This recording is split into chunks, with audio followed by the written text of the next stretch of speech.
1 kilometre দূরে থাকুন। এবার মার্কিন ক্যাম্পাসে আইআরজিসির হুঙ্কার, স্থলযুদ্ধের ফাঁদে আমেরিকা।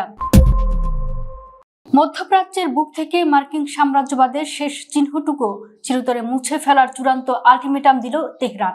সামরিক ঘাঁটির পর এবার মধ্যপ্রাচ্যে ছড়িয়ে থাকা আমেরিকার তথাকথিত সফট পাওয়ার বা সাংস্কৃতিক ও গোয়েন্দা কেন্দ্রগুলোতে সরাসরি আঘাত হানার সবুজ সংকেত দিয়েছে ইরান।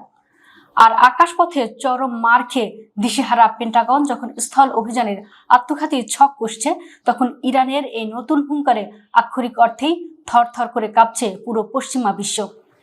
ইরানের elite force Islamic Revolutionary Guard Corps আইআরজিসির এক নজিরবিহীন ও হারহিম করার নির্দেশ জারি করেছে।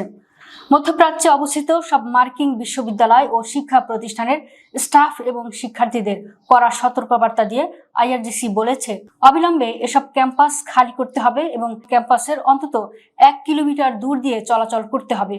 সামরিক বিশ্লেষকদের মতে, মধ্যপ্রাচ্যে থাকা আমেরিকান ইউনিভার্সিটিগুলো যেমন কায়রো, বৈরুত বা উপসাগরীয় দেশগুলোর ক্যাম্পাস এতদিন আমেরিকার সাংস্কৃতিক আধিপত্য এবং সিআইএর গোপন চরবৃত্তির নিরাপদ কেন্দ্র হিসেবে ব্যবহৃত হয়ে আসছিল।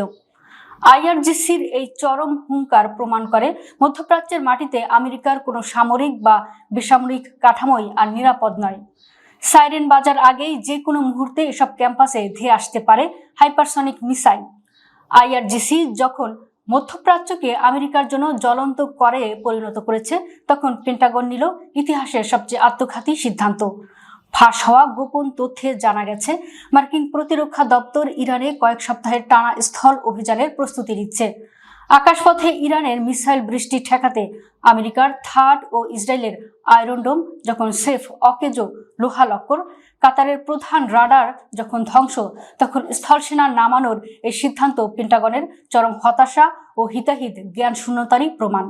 সমর বিশ্লেষকরা আগেই সতর্ক করেছেন, বিশাল পাহাড়ি অঞ্চল ও দুর্গম ভূপ্রকৃতির দেশ ইরানে মার্কিন স্থলসেনা নামানো মানে স্রেফ এক বিশাল গোরস্থান খুঁড়ে নিজেদের সেনাদের সেখানে জীবন্ত কবর দেওয়া।